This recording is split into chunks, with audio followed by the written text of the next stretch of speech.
Early morning in the sleepy town of Elmbridge. Pale sunlight filtered through the trees on Maple Drive. School buses lined up, the hum of a lawnmower echoed across the lawn. Officer Natalie Brooks sipped cold coffee from her patrol car, her eyes scanning the familiar landscape through the window. Beside her, Odin, a German Shepherd K9, sat silent but alert, his ears erect like antennas for every signal. To Natalie, this was just another shift. No stress, no surprises. But Odin was different. There was something in his deep brown eyes waiting to be revealed. And in a few minutes, that peace would be shattered completely by a bark and a seemingly harmless garbage truck. The patrol car had just turned off Maple Street when Natalie noticed the town garbage truck slowing to a stop in front of a house with a white picket fence. The driver, a middle-aged man, jumped out through the trash bag into the bin and climbed back into the cab as usual. Natalie was about to press accelerator to continue her journey when Odin suddenly shifted his stance. The dog suddenly straightened muscles, tensing like steel wire. Odin's ears pricked up, eyes focused on the dumpster, as if something was wrong. Natalie squinted, and before she could react, Odin sprang to his feet, barking urgently. Not a normal warning. Bark, a warning growl, panicked and determined. "Odin, what's wrong?" Natalie asked, but the dog didn't turn around. He pulled on the leash, his body shaking slightly with tension. Sensing something was wrong, Natalie immediately opened the car door. Odin jumped out, ran straight to the back of the dumpster, and began barking furiously, claws clawing at the metal wall, as if trying to tear it open. The garbage truck driver turned back, bewildered. "What's the matter, officer?" Natalie held up a hand to stop.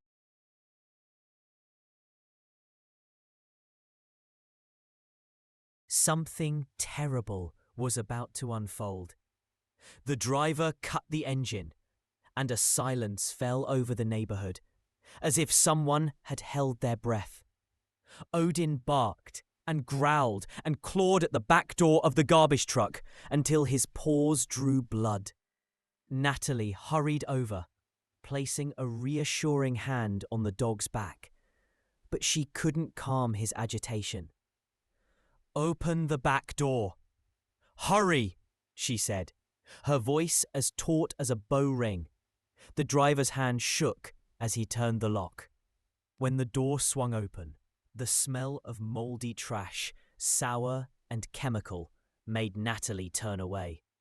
Odin jumped up on the side of the car, sniffing frantically among the plastic bags, crumpled newspapers, and dirty fabrics. He stopped before a thin, stained blanket rolled into a ball and let out a strange groan. Natalie climbed up her heart, pounding in her chest. Her hand shook as she began to pull the blanket back the layer by layer. She had braced herself for anything animal.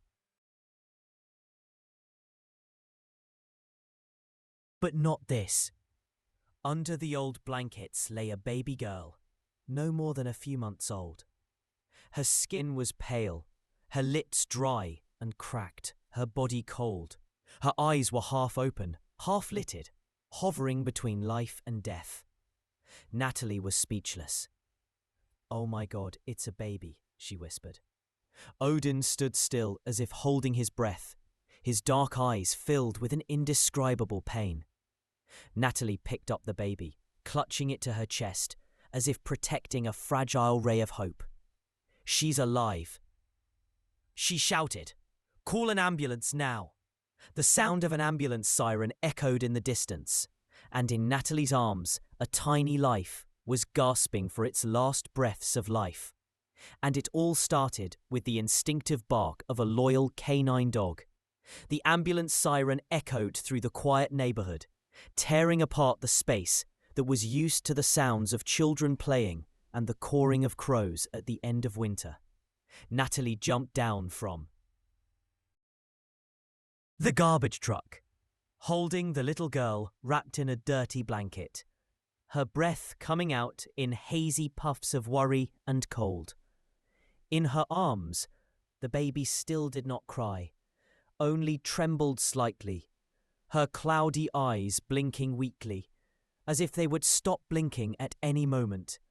Odin ran close behind her, never leaving her side.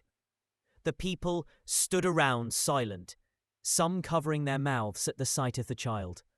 No one said anything, but in their eyes there was fear, anger, and the unspoken question, who could do such a cruel thing? The ambulance arrived and 2 paramedics jumped out, carrying oxygen tanks, blankets, and vital signs. Natalie gently placed the baby on the stretcher. She's breathing, but she's very weak. Her skin is cold and blue, and she may have severe hypothermia, she said, her voice cracking with emotion. One of the staff nodded still, working quickly. We'll stabilize her on the way to the hospital. She has a chance. As the stretcher was lifted,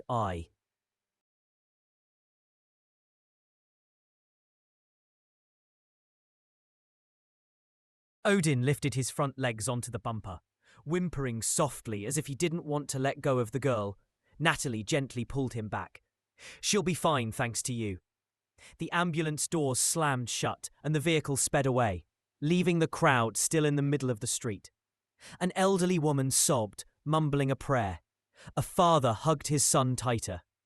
Natalie stood still, her heart pounding. She had seen many heartbreaking scenes in her career, but never had her heart been squeezed like this.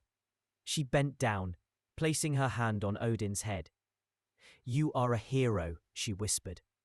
If it weren't for you, this would have been a very different day. Odin looked up at her, his tail wagging slightly, as if he understood he had just saved a small life and changed the fate of an entire life. Within hours of the shocking rescue news of Odin and the baby girl was shared across social media platforms, online newspapers, and local television shows, the first images of the on a dumpster, his eyes strained, and of Officer Natalie holding the newborn in her arms became a viral symbol of courage and miraculous instinct. The posts received thousands of shares. People everywhere expressed their emotions. Many commented, "Miracles still exist in this world," or "Not all heroes wear badges. Some have 4 legs." The local television station invited Natalie to share her story on the evening news. When the anchor asked what had moved her most, Natalie simply looked down at Odin lying at her feet and replied, "He didn't just save one life. He awakened an entire community to faith, to life, and to love." At the police station, Odin was awarded the Medal of Honor for Outstanding Service Dog. During the ceremony, several officers wiped away tears as the little girl, now stable, reached out. Loyalty and the healing power that comes from the smallest of creatures. At Havenport Hospital, the newborn was rushed to the intensive care unit, hypothermic and exhausted. Doctors and nurses worked through the night, trying to resuscitate her, while closely monitoring her every weak breath. They didn't know her real name. But after what happened, everyone began calling her by just one name: Hope. Hope was a symbol of miracle in a world of chaos. No one understood how such a small child could survive in the cold, unheated garbage without a blanket or a human voice. But Hope did not give up. She moved, she breathed, and most importantly, she cried weakly when she was pulled from the dirty blanket by the shaking hands of Officer Natalie. Thanks to Odin's irreplaceable guidance, the good news spread throughout the hospital. Doctors smiled, nurses teared up as they watched Hope's skin turn pink again. Her eyes flutter open and her tiny fingers curl around a nurse's.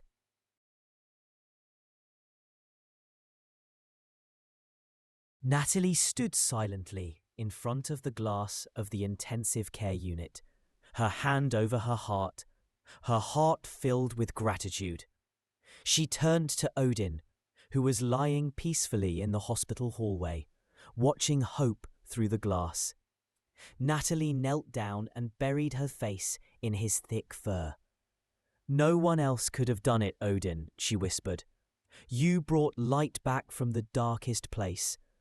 And from that day on, Hope became more than just a girl's name. It was a reminder that no matter how much darkness life throws at us, with just one act of love, one pure instinct, light can always shine. A week after the shocking event, the entire town of Elmbridge gathered in the central square for an unprecedented solemn ceremony to honor Odin, the service dog who saved the life of a little girl abandoned in a garbage truck.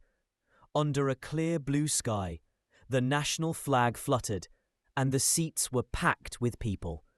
Citizens, police. In the center of the stage, Odin sat next to Officer Natalie in a canine hero vest. His fur was neatly groomed, his eyes calm but lit up when he heard the familiar call. The mayor stepped up to the podium, his voice filled with emotion. That day, a dog could not speak, but with instinct and loyalty, he shouted to the world that life needed saving. The applause was deafening. And then the moment that silenced the crowd. A nurse carried Hope, now healthy Rossi, checked. To the stage, Natalie took her and knelt beside Odin. Hope, as if guided by her childlike intuition, raised her small hand to touch Odin's wet nose. In that moment, she smiled for the first time since she was found. The crowd erupted. No one could hold back their tears.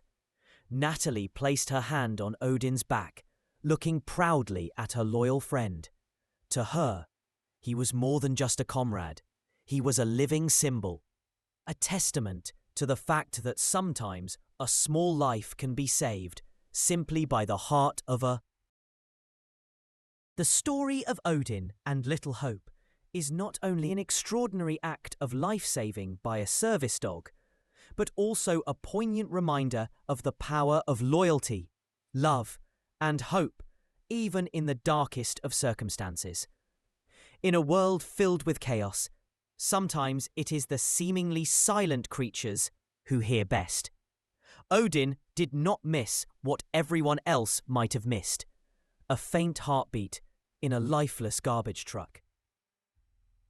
The biggest takeaway message is never underestimate the power of love and vigilance.